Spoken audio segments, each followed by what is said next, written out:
Hello guys, welcome to being human study. तो आज हम शुरू करने वाले हैं आपको फैराडे का नियम, जो कि फिजिक्स में है। वैसे तो ये केमिस्ट्री में भी है, लेकिन जो फिजिक्स में है वो आपके लिए बहुत इंपॉर्टेंट है बच्चों।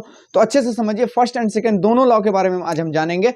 तो देखते हैं यहाँ पे फैराडे फर्स्ट लॉ क्या कहता है। It states that whenever there is a change in magnetic flux, electromagnetic force will induced and that electromagnetic force last as long as change in flux continue। यानी इसमें कहा गया है कि जब भी चुंबकीय प्रवाह में कोई परिवर्तन होता है, चुंबकीय प्रवाह का मतलब समझ रहे हो, आप एक कुंडली ले लो और उसमें एक मैग्नेट को हम या तो आगे करेंगे या उससे पीछे ले जाएंगे, ठीक है।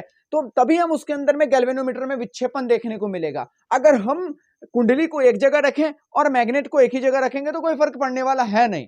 तो बच्चों ध्यान से समझिए हम कहना क्या चाह रहे हैं। अब हम बताते हैं, ये हमारे लिए एक तरह से ध्यान से समझिएगा, यहां पे एक्सपेरिमेंट कर रहे हैं। एक्सपेरिमेंट, ठीक है बच्चों। तो ये मेरे लिए क्या है, ये आपका जो हो गया, ये मेरा कुंडली है, ठीक है। और यहां पे हमने कनेक्ट कर दिया क्या, गैल्वेनोमीटर। चलिए अब यहां से हम क्या करेंगे बच्चों, एक मैग्नेट को लेंगे। क्या लेंगे, मैग्नेट लेंगे, जो कि यहां नॉर्थ है और ये क्या है, साउथ है, ठीक है बच्चों। अच्छा, आपको पता है ये अंदर में जो इसका जो क्या कहते हैं डायरेक्शन होता है, वो हमेशा साउथ टू नॉर्थ होता है, लेकिन बाहर में जो होता है वो क्या होता है ना, नॉर्थ टू साउथ होता है, ठीक है बच्चों। तो यहां से देखिए, ये इसमें गया, इसमें गया, ये देखिए, ये देखिए, है ना।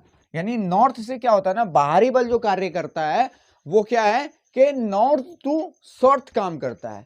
तो ये अगर हम इसको यहीं पे रहने दें, जैसे अभी दिख रहा है, अगर इसी कंडीशन में रहेगा तो गैल्वेनोमीटर पे इसका कोई प्रभाव ही नहीं पड़ेगा, यानी इलेक्ट्रोमैग्नेटिक फोर्स देखने को मिलेगा ही नहीं, और उसकी वजह से इसके अंदर में गैल्वेनोमीटर में कोई बदलाव देखने को नहीं मिलेगा।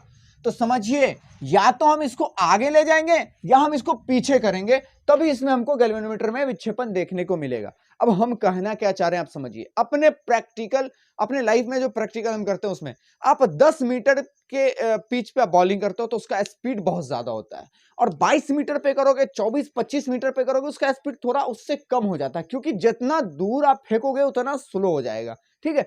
तो कहने का मतलब, भले वो गेंद जाएगा आप तक, वहां तक जाएगा, लेकिन जितना आप नजदीक रहोगे उतना ज्यादा वो फास्ट होगा, जितना दूर जाओगे उतना ज्यादा क्या होगा, वो धीमा होता हुआ चला जाएगा। तो वही कह रहा है यहां पे, when the magnet is moved towards the coil, flux will change and due to change in flux, electromagnetic force will induced and galvanometer will slow deflection।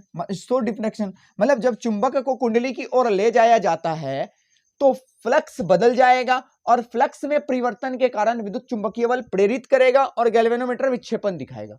मतलब ये कि जब हम उसको नजदीक ले जाते हैं, किसको, मैग्नेट को, तो उसके अंदर में इलेक्ट्रोमैग्नेटिक फोर्स आ जाता है, प्रेरित हो जाता है ना, और उसकी वजह से गैल्वेनोमीटर में विक्षेपन देखने को मिलता है। चलिए दूसरा पॉइंट समझते हैं, बहुत इंपॉर्टेंट है। When the magnet is move away from the cell, अगर हम उस सेल से, उस कुंडली से उसको हम दूर लेके चले जाते हैं, किसको, मैग्नेट को, अगर हम उसको दूर लेके चले जाते हैं तो क्या होता है, again is magnetic flux, electromagnetic force will due to magnetic flux will change and induced and galvanometer shows deflection। मतलब जब चुंबक को सेल से दूर ले जाया जाता है तो फिर से चुंबकीय प्रवाह होता है, चुंबकीय प्रवाह के कारण विद्युत चुंबकीय बल बदल जाएगा और प्रेरित गैल्वेनोमीटर विक्षेपन दिखाने लगेगा। मतलब कहने का मतलब यह था कि अगर मैग्नेट में परिवर्तन होगा तो गैल्वेनोमीटर में विक्षेपन होगा, अगर परिवर्तन नहीं होगा तो विक्षेपन होगा ही नहीं। अभी तक हमने 2 पॉइंट से यही सीखा है।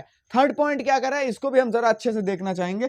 यहां क्या है, if the magnet is not moved at all, अगर मैग्नेट इधर उधर हिलेगा ही नहीं, घूमेगा ही नहीं, तो फिर क्या होने वाला है, फ्लक्स विल नॉट चेंज, इसमें प्रवाह नहीं होगा, प्रवाह नहीं बदलेगी, and hence no electromagnetic force, और इसकी वजह से इसके अंदर विद्युत चुंबकीय बल नहीं बदलेगा, ठीक है, आएगा ही नहीं, and galvanometer shows no deflection, और उसी की वजह से जब उसके अंदर में विद्युत चुंबकीय बल आएगा ही नहीं, जब उसके अंदर में प्रवाह ही नहीं होगा, तो भाई उसका गैल्वेनोमीटर डिफ्लेक्शन शो करेगा क्या, नहीं करेगा।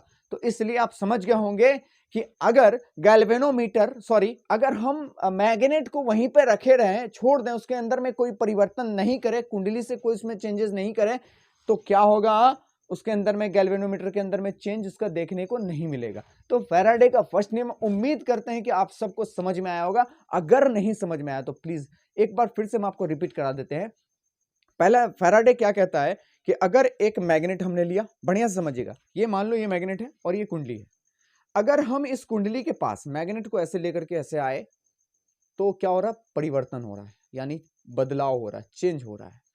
और इसी को हम दूर लेके जाएंगे तो भी परिवर्तन हो रहा है। तो अगर ये आगे लाएं या पीछे लाएंगे तो गैल्वेनोमीटर बदलेगा, ठीक है, उसके अंदर में विक्षेपण दिखेगा। क्लियर? इसकी वजह से इलेक्ट्रोमैग्नेटिक फोर्स बन रहा है। अब अगर हम ये कुंडली है और ये क्या है, आपका मैग्नेट है, इसी तरह अगर हम छोड़ देंगे तो इसमें कोई बदलाव नहीं होगा और गैल्वेनोमीटर के अंदर में कोई विक्षेपण शो करेगा ही नहीं। बात समझ रहे हो आप? यही है फैराडे का फर्स्ट नियम। तो अगर आप पूरा टॉपिक नहीं समझोगे तो आई थिंक लास्ट वाला जो हमने बताया उससे आपको समझ में आ गया होगा कि फैराडे का जो फर्स्ट नियम है ये यही बताता है कि जब तक उसमें परिवर्तन होती है, किसमें, मैग्नेट में, तब तक ही वो डिफ्लेक्शन शो करेगा।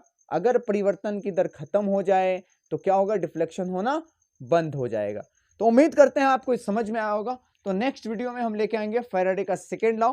आज ही हम बताते हैं, चूंकि माइक में कुछ प्रॉब्लम क्रिएट हो गया था जिसकी वजह से हम पूरा वीडियो नहीं बना पाए।